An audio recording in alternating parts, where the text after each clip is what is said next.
ਸਤਿ ਸ਼੍ਰੀ ਅਕਾਲ। ਤੁਸੀਂ ਵੇਖ ਰਹੇ ਹੋ ਟੀਵੀ ਪੰਜਾਬ ਤੇ ਮੈਂ ਹਾਂ ਤੁਹਾਡੇ ਨਾਲ ਇੰਦਰਪ੍ਰੀਤ ਕੌਰ ਸੰਗੇੜਾ।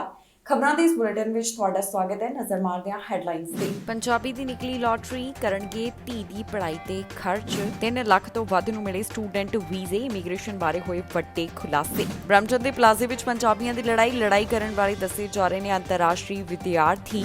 ਕੈਨੇਡੀਅਨਸ ਨੂੰ ਇਰਾਕ ਛੱਡਣ ਦੀ ਅਪੀਲ। ਇਰਾਕ ਵਿੱਚ ਹੁਣ ਤੱਕ ਹੋਈਆਂ ਕਈ ਮੌਤਾਂ। ਸਰੀ 'ਚ ਇੱਕ ਪੰਜਾਬੀ ਮੂਲ ਦੇ ਵਿਅਕਤੀ ਦੀ $2 ਮਿਲੀਅਨ ਦੀ ਲਾਟਰੀ ਨਿਕਲੀ ਹੈ। ਹੁਣ ਇਸ ਪੰਜਾਬੀ ਮੂਲ ਦੇ ਵਿਅਕਤੀ ਦਾ ਕਹਿਣਾ ਹੈ ਕਿ ਇਸ ਨਾਲ ਉਹ ਪਰਿਵਾਰ ਦੀ ਮਦਦ ਕਰਨਗੇ ਤੇ ਬੇਟੀ ਨੂੰ ਚੰਗੀ ਪੜ੍ਹਾਈ ਉਹਨਾਂ ਵੱਲੋਂ ਕਰਵਾਈ ਜਾਏਗੀ।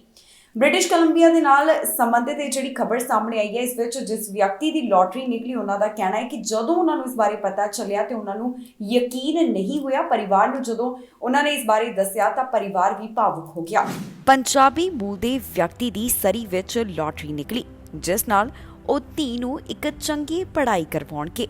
ਜੀ ਹਾਂ, ਖਬਰ ਸਰੀ ਤੋਂ ਸਾਹਮਣੇ ਆਈ, ਜਿੱਥੇ ਪੰਜਾਬੀ ਮੂਲ ਦੇ ਵਿਅਕਤੀ ਦੀ $2 ਮਿਲੀਅਨ ਦੀ ਲਾਟਰੀ ਨਿਕਲੀ ਹੈ। ਹੁਣ ਇਸ ਪੰਜਾਬੀ ਮੂਲ ਦੇ ਵਿਅਕਤੀ ਦਾ ਕਹਿਣਾ ਹੈ ਕਿ ਉਹ ਇਸ ਰਾਸ਼ੀ ਨਾਲ ਆਪਣੀ ਧੀ ਦੀ ਪੜ੍ਹਾਈ ਕਰਵਾਉਣਗੇ। ਜਿਸ ਵਿਅਕਤੀ ਦੀ ਲਾਟਰੀ ਨਿਕਲੀ, ਉਹਨਾਂ ਦਾ ਨਾਮ ਮਨਦੀਪ ਮਾਨ ਦੱਸਿਆ ਗਿਆ ਹੈ। ਮਨਦੀਪ ਮੁਤਾਬਕ ਜੈਕਪਾਟ ਜਿੱਤਣ ਤੋਂ ਬਾਅਦ ਉਹਨਾਂ ਨੂੰ ਜ਼ੀਰੋਆਂ ਦੀ ਗਿਣਤੀ ਤੇ ਵਿਸ਼ਵਾਸ ਨਹੀਂ ਹੋ ਰਿਹਾ ਸੀ। ਮਨਦੀਪ ਕਹਿੰਦੇ ਨੇ ਕਿ ਮੈਂ ਆਪਣੇ ਟਰੱਕ ਵਿੱਚ ਸੀ ਤੇ ਜਦੋਂ ਮੈਨੂੰ ਪਤਾ ਲੱਗਾ ਕਿ ਮੈਂ ਜਿੱਤ ਗਿਆ ਹਾਂ ਤਾਂ ਮੈਂ ਕੰਬਣ ਲੱਗ ਗਿਆ।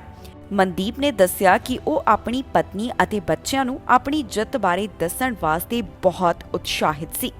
ਲਾਟਰੀ ਜਿੱਤਣ ਵਾਲੇ ਮਨਦੀਪ ਦਾ ਕਹਿਣਾ ਹੈ ਕਿ ਮੈਂ ਆਪਣੀ ਪਤਨੀ ਨੂੰ ਦੱਸਿਆ ਤਾਂ ਉਹ ਰੋਣ ਲੱਗ ਪਈ। ਉਸਨੇ ਸਾਡੇ ਬੱਚਿਆਂ ਨੂੰ ਜਗਾਇਆ ਅਤੇ ਉਹ ਵੀ ਰੋਣ ਲੱਗ ਪਏ। ਮਨਦੀਪ ਕਹਿੰਦੇ ਨੇ ਕਿ ਉਹ ਕਾਠੀ ਲਾਟਰੀ ਖੇਡਦੇ ਨੇ ਤੇ ਇਹ ਟਿਕਟ ਉਹਨਾਂ ਨੇ ਲੈਂਗਲੀ ਦੇ 88 ਐਵੀਨਿਊ ਤੋਂ ਖਰੀਦੀ ਸੀ। ਹੁਣ ਪੈਸੇ ਜਿੱਤਣ ਤੋਂ ਬਾਅਦ ਉਹ ਇਸ ਰਕਮ ਨਾਲ ਆਪਣੀ ਧੀ ਦੀ ਪੜ੍ਹਾਈ ਵਿੱਚ ਮਦਦ ਕਰਨਗੇ। ਉਹ ਅੱਗੇ ਕੀ ਕਰਨਾ ਚਾਹੁੰਦੀ ਹੈ, ਇਸ ਸੰਬੰਧੀ ਯੋਜਨਾ ਬਣਾਈ ਜਾਵੇਗੀ। ਮਨਦੀਪ ਕਹਿੰਦੇ ਨੇ ਕਿ ਮੈਂ ਲਾਟਰੀ ਜਿੱਤਣ ਤੋਂ ਬਾਅਦ ਕਾਫੀ ਖੁਸ਼ ਮਹਿਸੂਸ ਕਰ ਰਿਹਾ ਹਾਂ।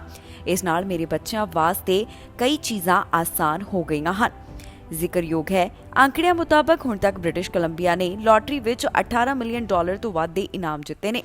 ਪਿਛਲੇ ਸਾਲ ਐਪਸਫੋਰਡ ਦੇ ਰਹਿਣ ਵਾਲੀ ਜਸਪ੍ਰੀਤ ਸੰਧੂ ਨੇ ਲਾਟਰੀ ਵਿੱਚ $1 ਮਿਲੀਅਨ ਜਿੱਤੇ ਸਨ। ਇਮੀਗ੍ਰੇਸ਼ਨ ਨਾਲ ਜੁੜੇ ਹੋਏ ਇਮੀਗ੍ਰੇਸ਼ਨ ਮੰਤਰੀ ਵੱਲੋਂ ਵੱਡੇ ਐਲਾਨ ਕੀਤੇ ਗਏ, ਜਿੱਥੇ ਉਹਨਾਂ ਦੱਸਿਆ ਕਿ ਇਮੀਗ੍ਰੇਸ਼ਨ ਵਿੱਚ ਸੁਧਾਰ ਲਿਆਉਣ ਵਾਸਤੇ ਵਿਭਾਗ ਵੱਲੋਂ ਕਿਹੜੇ ਕਦਮ ਚੁੱਕੇ ਜਾ ਰਹੇ ਹਨ।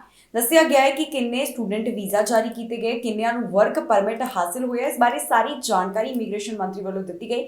ਨਾਲ ਹੀ ਉਹਨਾਂ ਦਾ ਕਹਿਣਾ ਹੈ ਕਿ ਨਵੇਂ ਸਟਾਫ ਦੀ ਭਰਤੀ ਦੇ ਨਾਲ ਹੁਣ ਜਲਦ ਹੀ ਜੋ ਬੈਕਲੌਗ ਹੈ ਉਸ ਨੂੰ ਖਤਮ ਕਰ ਲਿਆ ਜਾਵੇਗਾ। ਇਮੀਗ੍ਰੇਸ਼ਨ ਨਾਲ ਜੁੜੇ ਹੋਏ ਕੁਝ ਖਾਸ ਵੱਡੇ ਐਲਾਨ ਇਮੀਗ੍ਰੇਸ਼ਨ ਮੰਤਰੀ ਵੱਲੋਂ ਕੀਤੇ ਗਏ।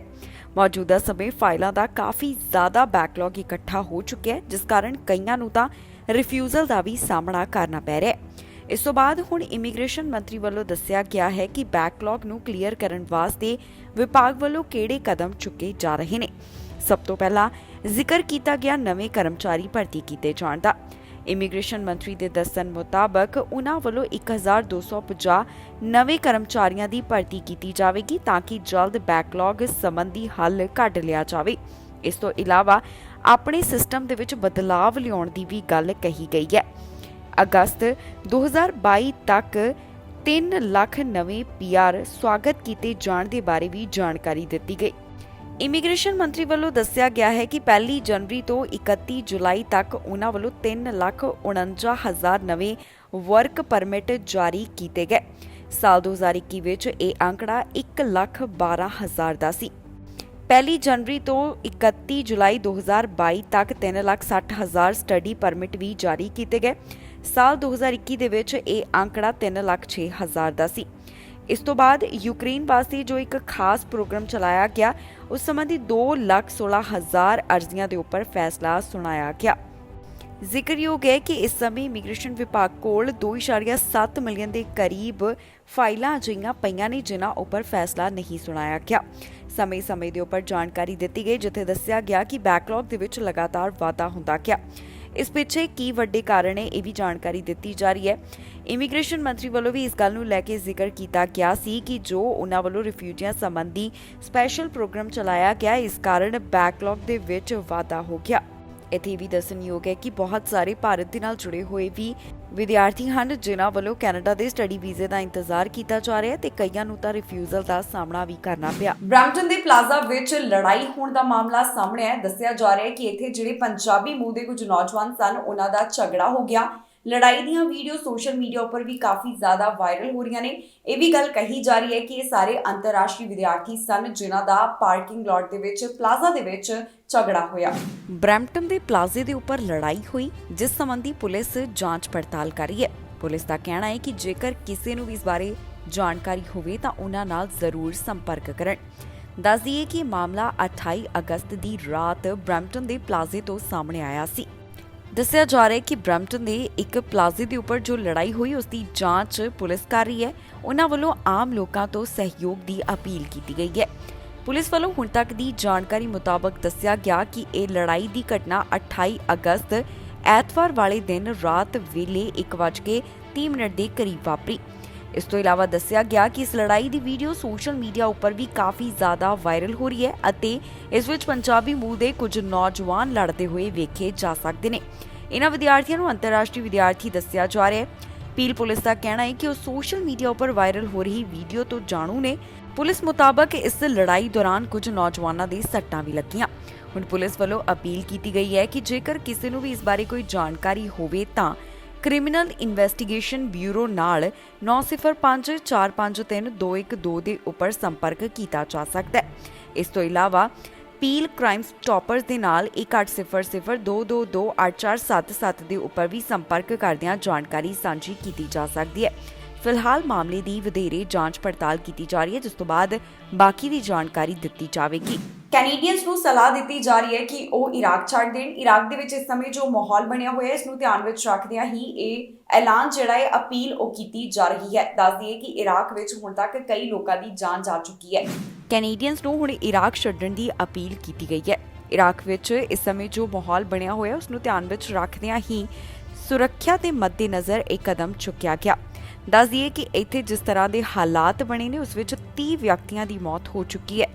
ਇਰਾਕ ਵਿੱਚ ਇਸ ਸਮੇਂ ਝੜਪਾਂ ਚੱਲ ਰਹੀਆਂ ਨੇ। ਇਹਨਾਂ ਝੜਪਾਂ ਦੌਰਾਨ ਇਰਾਕ ਵਿੱਚ ਜਿਹੜੇ ਕੈਨੇਡੀਅਨਸ ਮੌਜੂਦ ਨੇ ਉਹਨਾਂ ਨੂੰ ਇਰਾਕ ਛੱਡਣ ਦੇ ਵਾਸਤੇ ਹੁਣ ਲਗਾਤਾਰ ਅਪੀਲ ਕੀਤੀ ਜਾ ਰਹੀ ਹੈ। ਕੈਨੇਡੀਅਨ ਸਰਕਾਰ ਵੱਲੋਂ ਇਰਾਕ ਟਰੈਵਲ ਨਾ ਕਰਨ ਦੀ ਵੀ ਗੱਲ ਕਹਿ ਦਿੱਤੀ ਗਈ ਹੈ।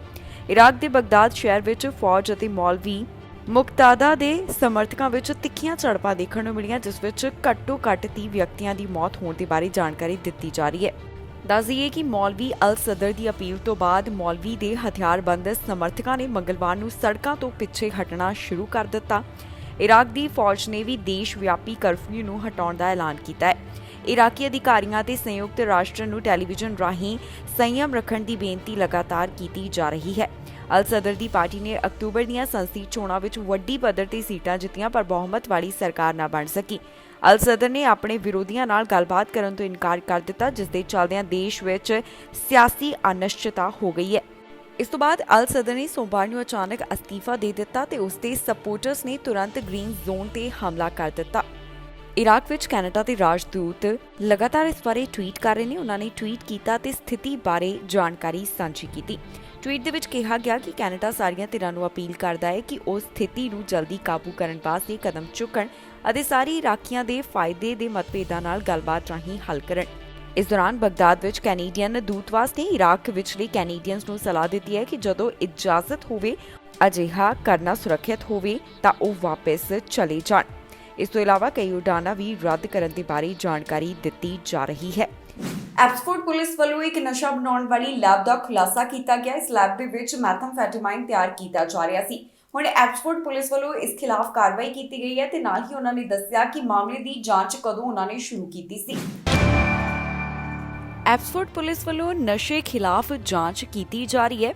ਇਸ ਬਾਰੇ ਐਪਸਫੋਰਡ ਪੁਲਿਸ ਵੱਲੋਂ ਜਾਣਕਾਰੀ ਸਾਂਝੀ ਕਰਦਿਆਂ ਦੱਸਿਆ ਕਿ ਉਹਨਾਂ ਨੇ ਇੱਥੇ ਅਗਸਤ ਮਹੀਨੇ ਵਿੱਚ ਨਸ਼ੇ ਖਿਲਾਫ ਜਾਂਚ ਦੀ ਸ਼ੁਰੂਆਤ ਕੀਤੀ। ਅਧਿਕਾਰੀਆਂ ਦੇ ਦੱਸਣ ਮੁਤਾਬਕ ਸਭ ਤੋਂ ਪਹਿਲਾਂ ਹੈਮਲੌਕ ਸਟਰੀਟ ਦੇ 2300 ਬਲਾਕ ਵਿੱਚ ਉਹਨਾਂ ਨੇ ਡਰੱਗ ਟ੍ਰੈਫਿਕਿੰਗ ਨਾਲ ਜੁੜੀ ਹੋਈ ਜਾਂਚ ਸ਼ੁਰੂ ਕੀਤੀ। ਇਸ ਵਿੱਚ ਡਰੱਗ ਇਨਫੋਰਸਮੈਂਟ ਯੂਨਿਟ ਵੱਲੋਂ ਵੀ ਪੁਲਿਸ ਦਾ ਸਾਥ ਦਿੱਤਾ ਗਿਆ। ਇਸ ਤੋਂ ਬਾਅਦ 23 ਅਗਸਤ 2022 ਦੌਰਾਨ ਇੰਟੀਗ੍ਰੇਟਿਡ ਐਮਰਜੈਂਸੀ ਰਿਸਪੌਂਸ ਟੀਮ ਦੇ members, integrated police dog services ਤੇ ਨਾਲ ਹੀ ਹੋਰ ਕਈ ਅਧਿਕਾਰੀਆਂ ਵੱਲੋਂ ਵਾਰੰਟ ਐਗਜ਼ੀਕਿਊਟ ਕੀਤੇ ਗਏ। ਜਦੋਂ ਜਾਂਚ ਹੋਈ ਤਾਂ ਉਹਨਾਂ ਨੂੰ ਇੱਕ ਨਸ਼ੇ ਬਣਾਉਣ ਵਾਲੀ ਲੈਬ ਦੇ ਬਾਰੇ ਪਤਾ ਚੱਲਿਆ ਜੋ ਕਿ ਅੰਦਰ ਸਥਿਤ ਸੀ। ਇਸ ਲੈਬ ਦੇ ਵਿੱਚ ਮੈਥਮਫੈਟਾਮਾਈਨ ਤਿਆਰ ਕੀਤੀ ਜਾ ਰਹੀ ਸੀ। ਇਸ ਤੋਂ ਬਾਅਦ ਜਾਂਚ ਵਾਸਤੇ ਇਨਫੋਰਸਮੈਂਟ ਅਤੇ ਰਿਸਪੌਂਸ ਟੀਮ ਨੂੰ ਬੁਲਾਇਆ ਗਿਆ। ਜਾਂਚ ਦੌਰਾਨ 3 ਕਿਲੋਗ੍ਰਾਮ ਓਪੀਓਇਡ, 7.4 ਕਿਲੋਗ੍ਰਾਮ ਮੈਥਮਫੈਟਾਮਾਈਨ ਘਰ ਵਿੱਚੋਂ ਬਰਾਮਦ ਕੀਤੇ ਗਏ। ਇਸ ਤੋਂ ਇਲਾਵਾ ਇਸ ਦੌਰਾਨ ਕਿਸੇ ਨੂੰ ਵੀ ਗ੍ਰਿਫਤਾਰ ਕੀਤੇ ਜਾਣ ਦੇ ਬਾਰੇ ਜਾਣਕਾਰੀ ਨਹੀਂ ਮਿਲੀ। ਫਿਲਹਾਲ ਸ਼ੁਰੂਆਤੀ ਜਾਂਚ ਕੀਤੀ ਜਾ ਰਹੀ ਹੈ। ਪੁਲਿਸ ਅਧਿਕਾਰੀਆਂ ਦਾ ਕਹਿਣਾ ਹੈ ਕਿ ਜੇਕਰ ਕਿਸੇ ਨੂੰ ਵੀ ਇਸ ਬਾਰੇ ਕੋਈ ਜਾਣਕਾਰੀ ਹੋਵੇ ਤਾਂ ਉਹਨਾਂ ਨਾਲ 604 859 5225 ਦੇ ਉੱਪਰ ਕਾਲ ਕਰਕੇ ਜਾਣਕਾਰੀ ਸਾਂਝੀ ਕੀਤੀ ਜਾ ਸਕਦੀ ਹੈ। ਫਿਲਹਾਲ ਮਾਮਲੇ ਦੀ ਜਾਂਚ ਜਾਰੀ ਹੈ।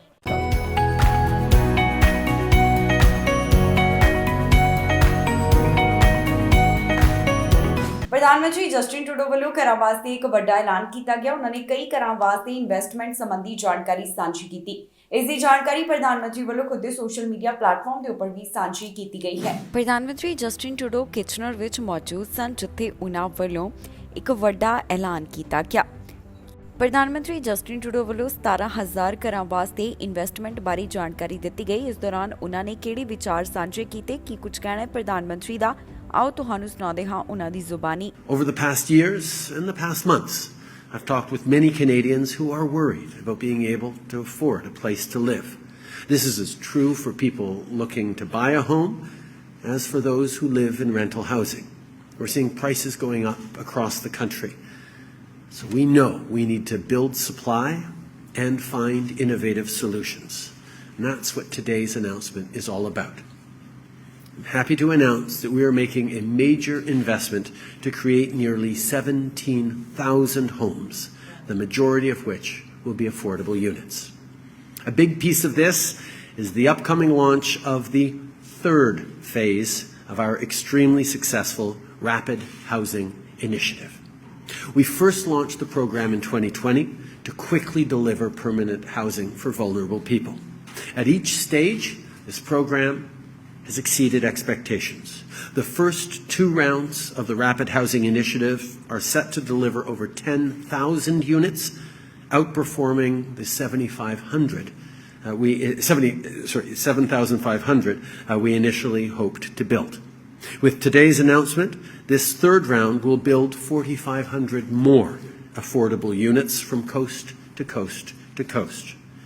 The impact of this program is evident right here at YW Kitchener-Waterloo's new Block Line Road building. This supportive housing building is now home for dozens of women at risk of homelessness or who were experiencing it until these units were built. During the round table, we all got to hear from 2 extraordinary women, Renee and Erin, who were sharing their stories and sharing how important it is that even as we invest in the safety, security, stability of housing, we're also investing in the community that goes around it to allow people to build their own path and their own potential. I know everyone around the table was moved to hear their strength and their courage and inspired for the future that we're going to continue to work on building together. Because when people have stable homes, they can build more stable lives. They can participate and create their communities. They can contribute their skills to businesses and organizations in our economy, and we all benefit from that. ਨਸ਼ੇ ਖਿਲਾਫ police ਵੱਲੋਂ ਵੱਡੀ ਕਾਰਵਾਈ ਕੀਤੀ ਗਈ। $12 million ਦਾ ਨਸ਼ਾ police ਵੱਲੋਂ ਬਰਾਮਦ ਕੀਤਾ ਗਿਆ। ਇਸ ਸੰਬੰਧੀ ਹੁਣ ਤੱਕ ਕਈਆਂ ਖਿਲਾਫ ਕਾਰਵਾਈ ਕੀਤੀ ਜਾ ਰਹੀ ਹੈ, ਪਰ ਪੁਲਿਸ ਵੱਲੋਂ ਕੀ ਜਾਣਕਾਰੀ ਦਿੱਤੀ ਗਈ, ਕਿੰਨਾ ਨਸ਼ਾ ਬਰਾਮਦ ਕੀਤਾ ਗਿਆ, ਉਸ ਬਾਰੇ ਸਾਰੀ ਜਾਣਕਾਰੀ ਤੁਹਾਨੂੰ ਇਸ ਖਬਰ ਵਿੱਚ ਦੱਸਾਂਗੇ। ਪੀਲ ਪੁਲਿਸ ਵੱਲੋਂ ਨਸ਼ੇ ਖਿਲਾਫ ਵੱਡੀ ਕਾਰਵਾਈ ਕੀਤੀ ਗਈ। ਪੁਲਿਸ ਦੇ ਹੱਥ $12 ਮਿਲੀਅਨ ਦਾ ਨਸ਼ਾ ਲੱਗਾ ਹੈ। ਇਸ ਮਾਮਲੇ ਸੰਬੰਧੀ peel regional police specialised enforcement bureau ਵੱਲੋਂ ਕਾਰਵਾਈ ਕੀਤੀ ਗਈ ਹੈ, ਜਿੱਥੇ ਉਹਨਾਂ ਨੇ ਦੱਸਿਆ ਕਿ ਕੁਝ ਲੋਕਾਂ ਕੋਲੋਂ ਵੱਡੀ ਮਾਤਰਾ ਵਿੱਚ ਨਸ਼ਾ ਬਰਾਮਦ ਕੀਤਾ ਗਿਆ। ਜਿਸ ਗਰੁੱਪ ਕੋਲੋਂ ਇਹ ਨਸ਼ਾ ਉਹਨਾਂ ਨੂੰ ਮਿਲਿਆ ਹੈ ਉਹ ਮਿਸੀਸਾਗਾ ਅਤੇ ਬ੍ਰੈਂਪਟਨ ਏਰੀਆ ਨਾਲ ਸੰਬੰਧਿਤ ਦੱਸੇ ਜਾ ਰਹੇ ਨੇ। ਜਾਂਚ ਪੜਤਾਲ ਦੌਰਾਨ ਇਨਵੈਸਟੀਗੇਟਰਸ ਵੱਲੋਂ ਕੁਝ ਐਕਟਿਵ ਮੈਂਬਰਸ ਦੀ ਜਾਣਕਾਰੀ ਸਾਂਝੀ ਕੀਤੀ ਗਈ ਹੈ। ਇਸ ਤੋਂ ਇਲਾਵਾ ਦੱਸਿਆ ਕਿ ਉਹਨਾਂ ਨੂੰ ਕਿਹੜਾ ਨਸ਼ਾ ਬਰਾਮਦ ਹੋਇਆ ਹੈ। ਜਾਣਕਾਰੀ ਮੁਤਾਬਕ 40 kilo synthetic opioid, 7 kilogram fentanyl, 16.6 kilogram MDMA, 12.9 kilogram methamphetamine, 3.7 kilogram cocaine, 10.7 kilogram Xanax, 120 gram psilocybin police ਦੇ ਹੱਥ ਲੱਗੀ ਹੈ। ਇਸ ਪੂਰੇ ਨਸ਼ੇ ਦੀ ਕੀਮਤ $12 ਮਿਲੀਅਨ ਤੋਂ ਵੱਧ ਦੀ ਦੱਸੀ ਜਾ ਰਹੀ ਹੈ। ਇਸ ਤੋਂ ਇਲਾਵਾ ਅਧਿਕਾਰੀਆਂ ਵੱਲੋਂ ਜਾਣਕਾਰੀ ਦਿੱਤੀ ਗਈ ਕਿ ਉਹਨਾਂ ਨੇ ਕਿਹੜੇ ਵਿਅਕਤੀਆਂ ਉੱਪਰ ਕਾਰਵਾਈ ਕੀਤੀ ਤੇ ਉਹਨਾਂ ਉੱਪਰ ਕਿੰਨੇ ਚਾਰजेस ਲੱਗੇ ਨੇ। 35 ਸਾਲਾ ਵਿਅਕਤੀ ਦੇ ਉੱਪਰ ਕਾਰਵਾਈ ਕਰਦਿਆਂ 2 ਚਾਰजेस ਲਗਾਏ ਗਏ, ਜਿਸ ਉੱਪਰ 7 count of possession for purpose of trafficking, 2 count of breach of recognizance ਲਗਾਏ ਗਏ। ਜ਼ੈਂਗਥਾਈ ਦੇ ਖਿਲਾਫ ਕਾਰਵਾਈ ਕੀਤੀ ਗਈ, ਜੋ ਕਿ 38 ਸਾਲਾ ਵਿਅਕਤੀ ਟੋਰਾਂਟੋ ਨਾਲ ਸੰਬੰਧਿਤ ਦੱਸਿਆ ਗਿਆ। ਇਸ ਉੱਪਰ 3 count possession for the purpose of trafficking ਲਗਾਏ ਗਏ। ਇਸ ਤੋਂ ਇਲਾਵਾ ਜ਼ੁਆਨ ਬਿਨ ਦੇ ਉੱਪਰ ਕਾਰਵਾਈ ਕੀਤੀ ਗਈ। ਇਹ 37 ਸਾਲਾ ਵਿਅਕਤੀ ਟੋਰਾਂਟੋ ਨਾਲ ਸੰਬੰਧਿਤ ਹੈ, ਜਿਸ ਦੇ ਉੱਪਰ 3 count of possession for purpose of trafficking ਲਗਾਏ ਗਏ। ਅਮਾਨ 30 ਸਾਲ ਦਾ ਵਿਅਕਤੀ ਟੋਰਾਂਟੋ ਨਾਲ ਸੰਬੰਧਿਤ ਦੱਸਿਆ ਗਿਆ, ਜਿਸ ਉੱਪਰ 3 count possession for purpose of trafficking, 1 count possession of controlled substance ਲਗਾਏ ਗਏ ਹਨ। ਹੁਣ ਇਸ ਮਾਮਲੇ ਸੰਬੰਧੀ ਪੁਲਿਸ ਦਾ ਕਹਿਣਾ ਹੈ ਕਿ ਉਹ ਵਧੇਰੇ ਜਾਂਚ ਪੜਤਾਲ ਕਰ ਰਹੇ ਨੇ, ਪਰ ਜੇਕਰ ਕਿਸੇ ਨੂੰ ਵੀ ਕੋਈ ਜਾਣਕਾਰੀ ਹੋਵੇ ਤਾਂ ਸਪੈਸ਼ਲਾਈਜ਼ਡ ਇਨਫੋਰਸਮੈਂਟ ਬਿਊਰੋ ਨਾਲ 9054532121 ਦੇ ਉੱਪਰ ਜਾਂ ਫਿਰ ਪੀਲ ਕ੍ਰਾਈਮ ਸਟਾਪਰਸ ਨਾਲ 1800222847 ਦੇ ਉੱਪਰ ਕਾਲ ਕਰਦਿਆਂ ਜਾਣਕਾਰੀ ਸਾਂਝੀ ਕੀਤੀ ਜਾ ਸਕਦੀ ਹੈ। ਫਿਲਹਾਲ ਮਾਮਲੇ ਦੀ ਇਨਵੈਸਟੀਗੇਸ਼ਨ ਜਾਰੀ ਹੈ। ਕੈਨੇਡਾ ਵਿੱਚ ਇਨ ਪਰਸਨ ਕਲਾਸਿਸ ਮੁੜ ਤੋਂ ਸ਼ੁਰੂ ਹੋਣ ਜਾ ਰਹੀਆਂ ਨੇ। ਇਸ ਦੌਰਾਨ ਮਾਹਰਾਂ ਵੱਲੋਂ ਇੱਕ ਚੇਤਾਵਨੀ ਦਿੱਤੀ ਗਈ ਹੈ। ਉਹਨਾਂ ਦਾ ਕਹਿਣਾ ਹੈ ਕਿ ਅਜੇ ਕੋਰੋਨਾ ਵਾਇਰਸ ਦੇ ਮਾਮਲੇ ਕਾਬੂ ਵਿੱਚ ਨਹੀਂ ਆਏ, ਵਾਇਰਸ ਦਾ ਫੈਲਾਅ ਅਜੇ ਵੀ ਹੋ ਰਿਹਾ ਹੈ। ਇਸ ਨੂੰ ਧਿਆਨ ਵਿੱਚ ਰੱਖਦਿਆਂ ਸਲਾਹ ਦਿੱਤੀ ਜਾ ਰਹੀ ਹੈ ਕਿ ਬੱਚੇ ਪਬਲਿਕ ਗਾਈਡਲਾਈਨਸ ਦੀ ਪਾਲਣਾ ਕਰਨ। ਮਾਸਕ ਪਾਉਣਾ ਵੀ ਉਹਨਾਂ ਵਾਸਤੇ ਜ਼ਰੂਰੀ ਕਿਹਾ ਜਾ ਰਿਹਾ ਹੈ। ਕਈ ਸਕੂਲ ਮੁੜ ਤੋਂ ਸ਼ੁਰੂ ਹੋ ਰਹੇ ਨੇ, ਜਿਸ ਤੋਂ ਬਾਅਦ ਮਾਹਿਰਾਂ ਵੱਲੋਂ ਇੱਕ ਖਾਸ ਸਲਾਹ ਦਿੱਤੀ ਜਾ ਰਹੀ ਹੈ। ਮਾਹਿਰਾਂ ਦਾ ਕਹਿਣਾ ਹੈ ਕਿ ਮਾਸਕ ਜ਼ਰੂਰ ਪਹਿਨਿਆ ਜਾਵੇ ਤੇ ਨਾਲ ਹੀ ਉਹਨਾਂ ਵੱਲੋਂ ਵੈਕਸੀਨੇਸ਼ਨ ਨੂੰ ਲੈ ਕੇ ਵੀ ਤਵੱਜੋ ਦਿੱਤੀ ਜਾ ਰਹੀ ਹੈ। ਐਕਸਪਰਟਸ ਵੱਲੋਂ ਮੌਜੂਦਾ ਸਥਿਤੀ ਨੂੰ ਧਿਆਨ ਵਿੱਚ ਰੱਖਦਿਆਂ ਇਹਨਾਂ ਗੱਲਾਂ ਦੀ ਸਲਾਹ ਦਿੱਤੀ ਜਾ ਰਹੀ ਹੈ। ਦਰਅਸਲ ਕੈਨੇਡਾ ਵਿੱਚ ਇੱਕ ਵਾਰ ਫਿਰ ਤੋਂ ਸਕੂਲ ਸ਼ੁਰੂ ਹੋਣ ਜਾ ਰਹੇ ਨੇ। ਜ਼ਿਆਦਾਤਰ ਪਾਬੰਦੀਆਂ ਤੋਂ ਕੈਨੇਡਾ ਵੱਲੋਂ ਰਾਹਤ ਦੇ ਦਿੱਤੀ ਗਈ ਹੈ, ਪਰ ਐਕਸਪਰਟਸ ਲਗਾਤਾਰ ਕੋਰੋਨਾ ਵਾਇਰਸ ਦੇ ਹਾਲਾਤਾਂ ਨੂੰ ਧਿਆਨ ਵਿੱਚ ਰੱਖਦਿਆਂ ਚੇਤਾਵਨੀ ਦਿੰਦੇ ਹੋਏ ਦਿਖਾਈ ਦੇ ਰਹੇ ਨੇ। ਅਗਲੇ ਮਹੀਨੇ ਜਿਵੇਂ ਹੀ ਇਨ ਪਰਸਨ ਕਲਾਸਿਸ ਦੀ ਸ਼ੁਰੂਆਤ ਹੋਣ ਜਾ ਰਹੀ ਹੈ, ਤਾਂ ਫਿਰ ਇਹਨਾਂ ਐਕਸਪਰਟਸ ਦਾ ਕਹਿਣਾ ਹੈ ਕਿ ਬੱਚੇ ਪਬਲਿਕ ਹੈਲਥ ਗਾਈਡਲਾਈਨਸ ਦੀ ਪਾਲਣਾ ਜ਼ਰੂਰ ਕਰਨ। ਮੌਜੂਦਾ ਸਮੇਂ ਇੱਕ ਜੋ ਨਵਾਂ ਸਬ ਵੇਰੀਐਂਟ ਹੈ, ਉਸ ਦਾ ਫੈਲਾਅ ਦੇਖਦਿਆਂ ਐਕਸਪਰਟਸ ਵੱਲੋਂ ਆਪਣੇ ਵਿਚਾਰ ਸਾਂਝੇ ਕੀਤੇ ਜਾ ਰਹੇ ਹਨ। ਹੁਣ ਮਾਸਕ ਸੰਬੰਧੀ ਜੋ ਜਾਣਕਾਰੀ ਸਾਹਮਣੇ ਆਈ ਹੈ, ਉਸ ਮੁਤਾਬਕ ਪਤਾ ਚੱਲਿਆ ਕਿ ਬ੍ਰਿਟਿਸ਼ ਕੋਲੰਬੀਆ ਸੂਬੇ ਵਿੱਚ ਵਿਦਿਆਰਥੀਆਂ ਨੂੰ ਇਹ ਗੱਲ ਕਹੀ ਗਈ ਹੈ ਕਿ ਜੇਕਰ ਉਹ ਆਪਣੀ ਤੌਰ ਦੇ ਉੱਪਰ ਮਾਸਕ ਪਾਉਣਾ ਚਾਹੁੰਦੇ ਨੇ ਤਾਂ ਉਹ ਪਾ ਸਕਦੇ ਨੇ, ਪਰ ਲਾਜ਼ਮੀ ਮਾਸਕ ਦੀ ਨੀਤੀ ਨੂੰ ਖਤਮ ਕਰ ਦਿੱਤਾ ਗਿਆ ਹੈ। ਇਸ ਤੋਂ ਇਲਾਵਾ ਕਈ ਥਾਵਾਂ ਦੇ ਉੱਪਰ ਮਾਸਕ ਪਾਉਣਾ ਅਜੇ ਵੀ ਲਾਜ਼ਮੀ ਕੀਤਾ ਗਿਆ। ਕੈਨੇਡਾ ਦੇ ਵਿੱਚ ਹਰ ਉਮਰ ਵਰਗ ਦੇ ਵਾਸਤੇ ਕੋਵਿਡ-19 ਵੈਕਸੀਨ ਮਨਜ਼ੂਰ ਕੀਤੀ ਗਈ ਹੈ। ਇਹ ਉਹ ਉਮਰ ਵਰਗ ਹੈ ਜਿਹੜੇ ਕਿ ਸਕੂਲ ਜਾਣ ਵਾਲੇ ਹਨ। ਇਨ੍ਹਾਂ ਬੱਚਿਆਂ ਵਿੱਚ ਵਾਇਰਸ ਨੂੰ ਕੰਟਰੋਲ ਕਰਨ ਸੰਬੰਧੀ ਹੀ ਹੈਲਥ ਕੈਨੇਡਾ ਵੱਲੋਂ ਸਮੇਂ-ਸਮੇਂ ਦੇ ਉੱਪਰ ਵੈਕਸੀਨ ਦਾ ਡਾਟਾ ਰਿਵਿਊ ਕਰਨ ਤੋਂ ਬਾਅਦ ਟੀਕਿਆਂ ਨੂੰ ਮਨਜ਼ੂਰੀ ਦਿੱਤੀ ਗਈ। ਅਮਰੀਕੀ ਰਾਸ਼ਟਰਪਤੀ ਜੋ ਬਾਈਡਨ ਦੀ ਪਤਨੀ ਦੀ ਕੋਰੋਨਾ ਰਿਪੋਰਟ ਨੈਗੇਟਿਵ ਆਈ ਹੈ। ਪਿਛਲੇ ਦਿਨੀ ਉਹ ਕੋਰੋਨਾ ਪੋਜ਼ਿਟਿਵ ਪਾਏ ਗਏ ਸਨ, ਪਰ ਹੁਣ ਖਬਰ ਸਾਹਮਣੇ ਆ ਰਹੀ ਹੈ ਕਿ ਉਹ ਕੋਰੋਨਾ ਨੈਗੇਟਿਵ ਹਨ। ਜਿਸ ਵੇਲੇ ਉਹ ਕੋਰੋਨਾ ਪੋਜ਼ਿਟਿਵ ਪਾਏ ਗਏ, ਉਦੋਂ ਤੋਂ ਹੀ ਉਹਨਾਂ ਨੇ ਖੁਦ ਨੂੰ ਇਕਾਂਤਵਾਸ ਕੀਤਾ ਸੀ। ਯੂਐਸ ਫਰਸਟ ਲੇਡੀ ਜਿਲ ਬਾਈਡਨ ਦੀ ਕੋਰੋਨਾ ਰਿਪੋਰਟ ਨੈਗੇਟਿਵ ਆਈ ਹੈ। ਜੀ ਹਾਂ, ਕੋਰੋਨਾ ਪੋਜ਼ਿਟਿਵ ਪਾਏ ਜਾਣ ਤੋਂ ਬਾਅਦ ਹੁਣ ਜਿਲ ਬਾਈਡਨ ਕੋਰੋਨਾ ਨੈਗੇਟਿਵ ਪਾਏ ਗਏ ਹਨ, ਜਿਸ ਦੀ ਜਾਣਕਾਰੀ ਵਾਈਟ ਹਾਊਸ ਵੱਲੋਂ ਸਾਂਝੀ ਕੀਤੀ ਗਈ। ਇਸ ਤੋਂ ਇਲਾਵਾ ਉਹਨਾਂ ਦੀ ਕਮਿਊਨੀਕੇਸ਼ਨ ਡਾਇਰੈਕਟਰ ਵੱਲੋਂ ਵੀ ਦੱਸਿਆ ਗਿਆ ਕਿ ਜਿਲ ਬਾਈਡਨ ਦੀ ਜੋ ਕੋਰੋਨਾ ਰਿਪੋਰਟ ਸੋਮਵਾਰ ਨੂੰ ਸਾਹਮਣੇ ਆਈ, ਉਸ ਦੇ ਵਿੱਚ ਉਹਨਾਂ ਦਾ ਕੋਰੋਨਾ ਟੈਸਟ ਨੈਗੇਟਿਵ ਆਇਆ ਹੈ। ਦੱਸ ਦਈਏ ਕਿ ਜਿਲ ਬਾਈਡਨ ਵੱਲੋਂ ਕੋਰੋਨਾ ਪੋਜ਼ਿਟਿਵ ਪਾਏ ਜਾਣ ਤੋਂ ਬਾਅਦ ਖੁਦ ਨੂੰ ਆਈਸੋਲੇਸ਼ਨ ਵਿੱਚ ਰੱਖਿਆ ਗਿਆ ਸੀ। ਉਹ ਆਪਣੇ ਆਪ ਨੂੰ ਪਰਿਵਾਰਕ ਘਰ ਵਿੱਚ ਆਈਸੋਲੇਟ ਕਰ ਰਹੇ ਸਨ।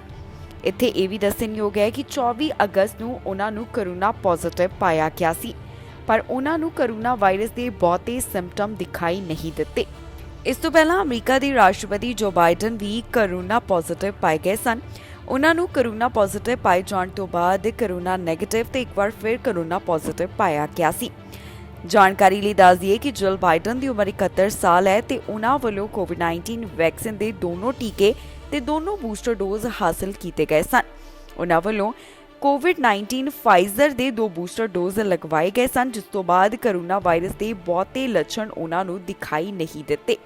ਹੁਣ ਤਾਜ਼ਾ ਜਾਣਕਾਰੀ ਦੇ ਵਿੱਚ ਦੱਸਿਆ ਗਿਆ ਹੈ ਕਿ ਉਹਨਾਂ ਦੀ ਕਰੋਨਾ ਰਿਪੋਰਟ ਨੈਗੇਟਿਵ ਆ ਗਈ ਹੈ। ਮੌਂਕੀਪੌਕਸ ਵਾਇਰਸ ਨਾਲ ਜੁੜੀ ਹੋਈ ਵਿਸ਼ਵ ਸਿਹਤ ਸੰਗਠਨ ਵੱਲੋਂ ਖਾਸ ਜਾਣਕਾਰੀ ਸਾਂਝੀ ਕੀਤੀ ਗਈ। ਆਊਟਬ੍ਰੇਕ ਦਾ ਜ਼ਿਕਰ ਉਹਨਾਂ ਵੱਲੋਂ ਕੀਤਾ ਗਿਆ ਤੇ ਨਾਲ ਹੀ ਦੱਸਿਆ ਗਿਆ ਕਿ ਇਸ ਦੇ ਉੱਪਰ ਕਿਸ ਤਰ੍ਹਾਂ ਕਾਬੂ ਪਾਇਆ ਜਾ ਸਕਦਾ ਹੈ। ਮੌਂਕੀਪੌਕਸ ਵਾਇਰਸ ਨੂੰ ਲੈ ਕੇ ਇੱਕ ਵਾਰ ਫਿਰ ਤੋਂ ਵਿਸ਼ਵ ਸਿਹਤ ਸੰਗਠਨ ਵੱਲੋਂ ਜਾਣਕਾਰੀ ਸਾਂਝੀ ਕੀਤੀ ਗਈ। ਵਿਸ਼ਵ ਸਿਹਤ ਸੰਗਠਨ ਦਾ ਕਹਿਣਾ ਹੈ ਕਿ ਯੂਰਪ ਦੇ ਵਿੱਚ ਮੌਂਕੀਪੌਕਸ ਵਾਇਰਸ ਦੇ ਆਊਟਬ੍ਰੇਕ ਨੂੰ ਰੋਕਿਆ ਜਾ ਸਕਦਾ ਹੈ। ਦੱਸਿਏ ਕਿ ਹੁਣ ਤੱਕ 90 ਦੇਸ਼ਾਂ ਵਿੱਚ ਇਸ ਵਾਇਰਸ ਨਾਲ ਜੁੜੇ ਹੋਏ 47,600 ਮਾਮਲੇ ਸਾਹਮਣੇ ਆ ਚੁੱਕੇ ਹਨ। ਜਿਸ ਤੋਂ ਬਾਅਦ ਵਿਸ਼ਵ ਸਿਹਤ ਸੰਗਠਨ ਦਾ ਹੁਣ ਇਸ ਸਭ ਬਾਰੇ ਕੀ ਕਹਿਣਾ ਹੈ, ਆਓ ਤੁਹਾਨੂੰ ਸੁਣਾਉਂਦੇ ਹਾਂ। The number of weekly reported cases fell by more than 20% globally. Although new cases increased in the Americas, where we are counting to see intense transmission. In the early stages of the outbreak, most reported cases were in Europe, with a smaller proportion in the Americas. That has now reversed, with less than 40% of reported cases in Europe and 60% in the Americas. There are signs that the outbreak is slowing in Europe, where a combination of effective public health measures, behavior change, and vaccination are helping to prevent transmission. However, in Latin America in particular, insufficient awareness or public health measures are combining with a lack of access to vaccines to fan the flames of the outbreak. Yesterday, the manufacturer of one vaccine, Bavarian Nordic, signed an agreement with WHO's regional office for the Americas to support access to its vaccine in Latin America and to support access to its vaccine in Latin America and the Caribbean. California ਤੋਂ ਇੱਕ ਅਜਿਹਾ ਮਾਮਲਾ ਸਾਹਮਣੇ ਆਇਆ ਜਿੱਥੇ ਪੰਜਾਬੀ ਮੂਲ ਦੇ ਵਿਅਕਤੀ ਵੱਲੋਂ ਨਸਲੀ ਟਿੱਪਣੀ ਕੀਤੀ ਗਈ। ਹੁਣ ਇਸ ਵਿਅਕਤੀ ਖਿਲਾਫ ਕਾਰਵਾਈ ਕੀਤੀ ਗਈ, ਜਿਸ ਦਾ ਨਾਮ ਤਜਿੰਦਰ ਸਿੰਘ ਦੇ ਤੌਰ ਤੇ ਉੱਪਰ ਦੱਸਿਆ ਗਿਆ। ਦੱਸ ਦਈਏ ਕਿ ਜਿਸ ਵੇਲੇ ਇਸ ਵਿਅਕਤੀ ਵੱਲੋਂ ਟਿੱਪਣੀ ਕੀਤੀ ਜਾ ਰਹੀ ਸੀ ਤਾਂ ਕਿਸੇ ਵੱਲੋਂ ਵੀਡੀਓ ਬਣਾ ਲਈ ਗਈ। ਇਹ ਘਟਨਾ ਟਾਕੋ ਬੈਲ ਦੇ ਨਾਲ ਜੁੜੀ ਹੋਈ ਹੈ, ਜਿੱਥੇ ਵਿਅਕਤੀ ਵੱਲੋਂ ਦੂਸਰੇ ਵਿਅਕਤੀ ਤੇ ਨਸਲੀ ਟਿੱਪਣੀ ਕੀਤੀ ਗਈ। ਜਿਸ ਵਿਅਕਤੀ ਖਿਲਾਫ ਪੁਲਿਸ ਨੇ ਕਾਰਵਾਈ ਕੀਤੀ ਉਸ ਦਾ ਨਾਮ ਤਜਿੰਦਰ ਸਿੰਘ ਤੇ ਉਮਰ 37 ਸਾਲ ਦੇ ਕਰੀਬ ਦੱਸੀ ਜਾ ਰਹੀ ਹੈ। ਇਸ ਉੱਪਰ ਪੁਲਿਸ ਵੱਲੋਂ ਕਈ ਚਾਰजेस ਲਗਾਏ ਗਏ। ਦੱਸਿਆ ਜਾ ਰਿਹਾ ਹੈ ਕਿ ਇਸ ਵੱਲੋਂ ਕ੍ਰਿਸ਼ਨਨ ਨਾਮ ਦੇ ਵਿਅਕਤੀ ਉੱਪਰ ਟਾਕੋ ਬੈਲ ਵਿੱਚ ਨਸਲੀ ਟਿੱਪਣੀ ਕੀਤੀ ਗਈ। ਇਹ ਮਾਮਲਾ 21 ਅਗਸਤ ਦੇ ਨਾਲ ਜੁੜਿਆ ਹੋਇਆ ਹੈ। ਇਸ ਤੋਂ ਇਲਾਵਾ ਇਹ ਵੀ ਪਤਾ ਚੱਲਿਆ ਕਿ ਜੈ ਰਮਨ ਵੱਲੋਂ ਇੱਕ ਰਿਕਾਰਡਿੰਗ ਕਰ ਲਈ ਗਈ, ਜਿੱਥੇ 8 ਮਿੰਟ ਦੀ ਫੋਨ ਕਾਲ ਦੇ ਉੱਪਰ ਤਜਿੰਦਰ ਸਿੰਘ ਵੱਲੋਂ ਉਸ ਉੱਪਰ ਕਈ ਤਰ੍ਹਾਂ ਦੀਆਂ ਟਿੱਪਣੀਆਂ ਕੀਤੀਆਂ ਗਈਆਂ। ਫਿਲਹਾਲ ਪੁਲਿਸ ਦਾ ਕਹਿਣਾ ਹੈ ਕਿ ਉਹਨਾਂ ਵੱਲੋਂ ਇਸ ਮਾਮਲੇ ਦੇ ਸੰਬੰਧ ਵਿੱਚ ਵਧੇਰੇ ਜਾਂਚ ਪੜਤਾਲ ਕੀਤੀ ਜਾ ਰਹੀ ਹੈ, ਜਿਸ ਤੋਂ ਬਾਅਦ ਬਾਕੀ ਦੀ ਜਾਣਕਾਰੀ ਦਿੱਤੀ ਜਾਵੇਗੀ। ਹੁਣ ਤੱਕ ਦੀ ਅਪਡੇਟ ਦੇ ਵਿੱਚ ਇਹਨਾਂ तमाम ਗੱਲਾਂ ਦਾ ਜ਼ਿਕਰ ਕੀਤਾ ਗਿਆ। ਇਸ ਦੇ ਨਾਲ ਹੀ ਜਾਂਦੇ ਇੱਕ ਵਾਰ ਫਿਰ ਤੋਂ ਨਜ਼ਰ ਮਾਰਦੇ ਹਾਂ ਹੈਡਲਾਈਨਸ ਤੇ। ਪੰਜਾਬੀ ਦੀ ਨਿਕਲੀ ਲਾਟਰੀ, ਕਰਨਗੇ ਧੀ ਦੀ ਪੜ੍ਹਾਈ ਤੇ ਖਰਚ। 3 ਲੱਖ ਤੋਂ ਵੱਧ ਨੂੰ ਮਿਲੇ ਸਟੂਡੈਂਟ ਵੀਜ਼ੇ। ਇਮੀਗ੍ਰੇਸ਼ਨ ਬਾਰੇ ਹੋਏ ਵੱਡੇ ਖੁਲਾਸੇ। ਬ੍ਰਹਮਚੰਦ ਦੇ ਪਲਾਜ਼ੇ ਵਿੱਚ ਪੰਜਾਬੀਆਂ ਦੀ ਲੜਾਈ ਕਰਨ ਵਾਲੇ ਦੱਸੇ ਜਾ ਰਹੇ ਨੇ ਅੰਤਰਰਾਸ਼ਟਰੀ ਵਿਦਿਆਰਥੀ। ਕੈਨੇਡੀਅਨਸ ਨੂੰ ਇਰਾਕ ਛੱਡਣ ਦੀ ਅਪੀਲ। ਇਰਾਕ ਵਿੱਚ ਹੁਣ ਤੱਕ ਹੋਈਆਂ ਕਈ ਮੌਤਾਂ। ਖਬਰਾਂ ਦੇ ਇਸ ਬੁਲੇਟਿਨ ਵਿੱਚ ਇੰਨਾ ਹੀ। ਫਿਲਹਾਲ ਮੈਨੂੰ ਇੰਦਰਪ੍ਰੀਤ ਕੌਰ ਸੰਗੇੜਾ ਨੂੰ ਦਿਓ ਇਜਾਜ਼ਤ ਤੇ ਤੁਸੀਂ ਵੇਖਦੇ ਰਹੋ ਟੀਵੀ ਪੰਜਾਬ।